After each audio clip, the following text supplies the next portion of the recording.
Vous êtes-vous déjà demandé ce qui fait qu'une société est juste et honorante envers Dieu?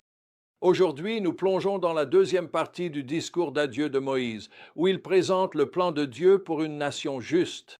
Ce n'est pas simplement une leçon d'histoire ancienne, c'est une leçon puissante sur le leadership, la justice et la communauté qui s'adresse directement à nos vies aujourd'hui.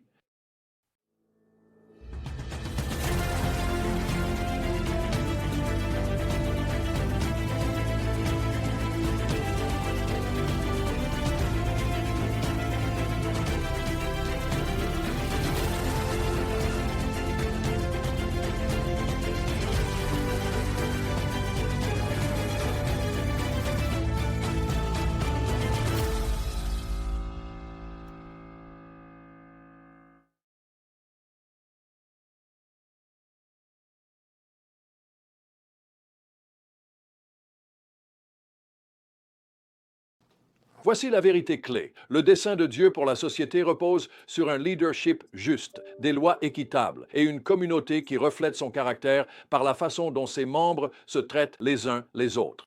Nous explorons des passages du Deutéronome et des Nombres, retraçant les dernières instructions de Moïse à Israël avant leur entrée en terre promise, pas simplement des règles arbitraires. Elles constituent le fondement d'une société qui honore Dieu et prend soin de son peuple. Moïse commence par aborder l'un des aspects les plus cruciaux de toute société, le leadership. Il prophétise à propos d'un futur prophète, disant « Le Seigneur, ton Dieu, suscitera pour toi un prophète comme moi, issu de tes frères israélites. » Vous devrez bien l'écouter. C'est dans Deutéronome 18:15.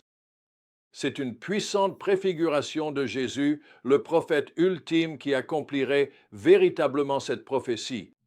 Mais Moïse donne aussi des conseils pratiques pour discerner les vrais prophètes des faux. Il dit, si ce qu'un prophète annonce au nom du Seigneur ne se produit pas ou ne s'accomplit pas, c'est un message. Le Seigneur n'a pas parlé. Deutéronome 18:22. Cela nous enseigne l'importance de vérifier les messages spirituels à la lumière de la parole de Dieu et de leur accomplissement. Ensuite, Moïse aborde le système judiciaire. Il établit des villes de refuge pour ceux qui tuent quelqu'un accidentellement, garantissant ainsi que la justice soit tempérée par la miséricorde. Il instaure un système de juges et d'officiels, leur ordonnant de juger le peuple avec équité. Deutéronome 16, verset 18. Cet accent mis sur un jugement équitable reflète le caractère de Dieu et son désir de justice dans la société. Moïse donne également des instructions concernant la guerre, les droits de propriété et même les lois familiales. Cela peut nous sembler étrange aujourd'hui, mais c'était révolutionnaire à l'époque, offrant souvent plus de protection et de droits aux personnes vulnérables que les cultures environnantes. L'un des passages les plus marquants est dans Deutéronome 24, 16. Les parents ne doivent pas être mis à mort pour leurs enfants, ni les enfants pour leurs parents. Chacun mourra pour son propre péché. Cela établit clairement le principe de la responsabilité individuelle devant Dieu et la loi, un pilier fondamental des systèmes juridiques justes. Alors que pouvons-nous apprendre des instructions données à l'Israël ancien? Premièrement, le leadership spirituel est crucial. Dieu se soucie profondément de qui dirige son peuple et de la manière dont il le fait. Cela ne s'applique pas qu'à l'Israël ancien, mais aussi à nos églises et à nos communautés aujourd'hui.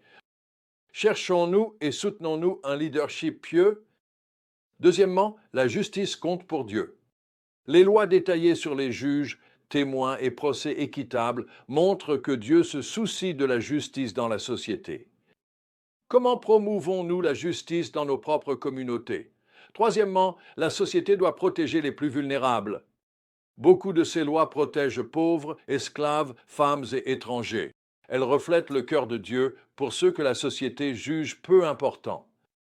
Comment prenons-nous soin des personnes vulnérables parmi nous? Quatrièmement, notre manière de traiter les autres reflète notre relation avec Dieu.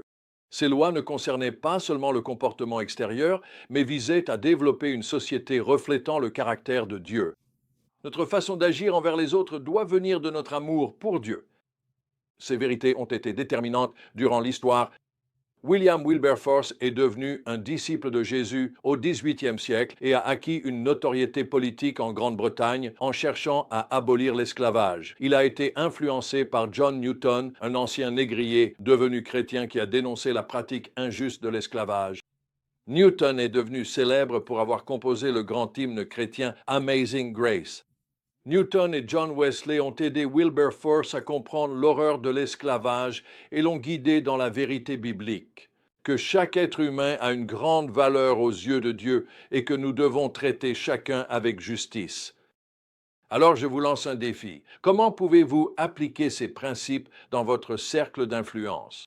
Vous n'avez peut-être pas rédigé de loi nationale, mais vous définissez peut-être des politiques au travail, établissez des règles à la maison ou influencez votre communauté. Comment pouvez-vous refléter le cœur de Dieu pour la justice et souci d'autrui dans ces domaines? Rappelez-vous, le Dieu qui a donné ces instructions à l'Israël ancien est le même Dieu qui vous appelle. Et moi, à être le sel et la lumière dans notre monde aujourd'hui. Il nous invite à créer des communautés qui reflètent son caractère, des communautés marquées par la justice, miséricorde et l'amour pour Dieu et pour notre prochain. En conclusion, laissez les paroles de Moïse résonner dans votre cœur. Et maintenant, Israël, que te demande l'Éternel, ton Dieu? Mais de craindre l'Éternel, ton Dieu, de marcher dans l'obéissance envers lui, de l'aimer, de servir l'Éternel, ton Dieu, de tout ton cœur et de toute ton âme. Deutéronome 10, 12. Ceci est le fondement d'une société qui honore Dieu, d'individus qui l'aiment de tout leur cœur et qui laissent cet amour pleinement façonner leur manière de vivre.